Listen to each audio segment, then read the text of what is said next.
ಎಲ್ಲರಿಗೂ ನಮಸ್ಕಾರ. ನನ್ನ ಹೆಸರು ಮಂಜುಳಾ ಅಂತ. ನಮ್ದು ದೊಡ್ಡಬಳ್ಳಾಪುರ. ನಾವು ಮನೆಯಲ್ಲೇ ಇದ್ದೀವಿ. ನಾನು ಬ್ಲೌಸು ಚೆನ್ನಾಗಿ ಸ್ಟಿಚ್ ಎಲ್ಲ ಮಾಡಿಕೊಡ್ತಾ ಇದ್ದೀನಿ. ಅದರಲ್ಲೂ ತುಂಬ ಆರ್ಡ್ರ್ ಬರ್ತಾ ಇದೆ ನನಗೆ. HAL ಕಡೆಯಿಂದ ಒಂದು ಜೂಟ್ ಬ್ಯಾಗು ಅಂತ ಟ್ರೈನಿಂಗ್ ಇದೆ, 1 ತಿಂಗಳು ಅಂತ ನಮ್ಗೆ ಗೊತ್ತಾಯಿತು. ಬೇರೆಯವ್ರ ಕಡೆಯಿಂದ ಗೊತ್ತಾಯಿತು. ಅಲ್ಲೋಗಿ ನಾವು 1 ತಿಂಗಳು ಟ್ರೈನಿಂಗ್ ತೊಗೊಂಡು ಈ ಥರ ನಾರ್ಮಲ್ ಕ್ಲಾಕು ರೆಡಿ ಮಾಡ್ತಾ ಇದ್ದೀವಿ. ಫಸ್ಟ್ ಈ ಥರ ಪ್ರಿಂಟೆಡ್ದು, ಆಮೇಲೆ ಈ ಥರ ಪ್ಲೈನ್ದು ಒಂದು ಮಾಡ್ತಾ ಇದ್ದೀವಿ.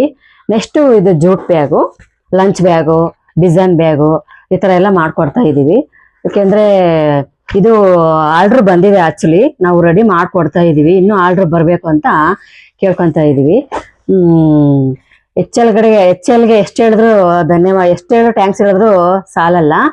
ಮತ್ತು ಹಸ್ಬೆಂಡ್ ಮನೇಲಿ ಒಬ್ಬರೇ ದುಡಿತಾ ಇದ್ದಾರೆ, ಜೊತೆಗೆ ನಾನು ಕೈ ಜೋಡಿಸಿ ದುಡಿತಾ ಇದ್ದೀನಿ. ನಮ್ಮ ಕಾಲ ಮೇಲೆ ನಾವು ನಿಂತ್ಕೋಬೇಕು. ಹೆಣ್ಮಕ್ಳು ಬೇರೆಯವ್ರಿಗೆ ಮೇಲೆ ಡಿಪೆಂಡ್ ಆಗಬಾರ್ದು ಅನ್ನೋದಕ್ಕೋಸ್ಕರ ನಾವು HL ಕಡೆಯಿಂದ ತುಂಬ